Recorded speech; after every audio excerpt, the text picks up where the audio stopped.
گوش بده راستی رضا به امام حسین. آقا من اینجا یه چیزی بگم، رضا فیلم برداراتون خوب فیلم میگیرن، این یه تیکر در بیارید اینقدر به من بیچاره فوش ندن.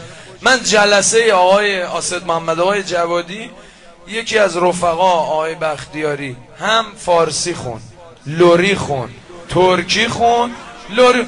ما هم خدا شاهده بی منظور گفتیم آقا جان ما هم دیگه باید افغانی بخونیم و الا من بخونم.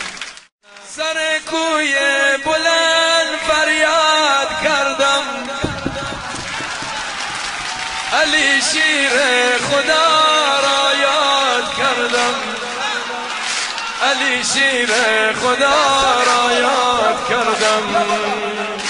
سر کوی بلند فریاد کردم، علی شیر خدا را یاد کردم، علی شیر خدا را یاد کردم.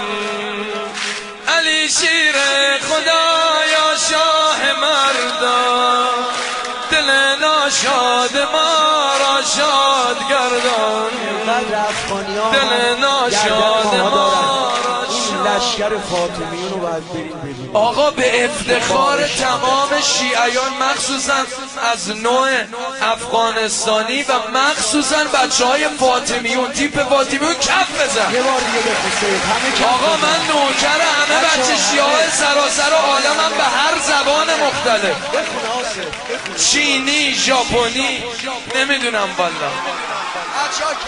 سر کوی بلند فریاد کردم، سر کوی بلند فریاد کردم، علی شیر خدا را یاد کردم، علی شیر خدا را یاد کردم. علی شیر خدا یا شاه مردان، دل ناشاد ما را شاد گردان، دل ناشاد ما را شاد گردان. حالا ایشالله بریم داعش پندکاری کنیم. یه بار دیگه اولشو بخون. خوش رضا منو.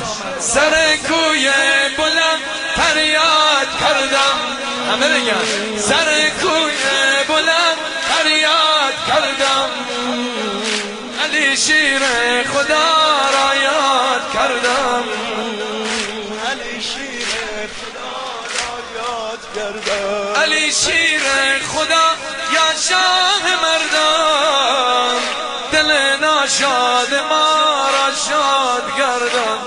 دل شیعه با نام علی شاد میشه، علی علی مولا گریم گرفته جواد جان. رضا جان تو هم سرتو بذار اینجا، دورت بگرد، دورتون بگرد. جان آقا سنه قربان آقا سید لطشان دست نزن. جان آقا سنه قربان سید لطشان آقا. اگر میتونی فریاد بزن، فریاد یه بار دیگه فریاد بزن، دستتو بیار بالا. ماشاءالله. جان آقا سنه قربان آقا سید لطشان آقا. جان آقا چی بگم چقدر این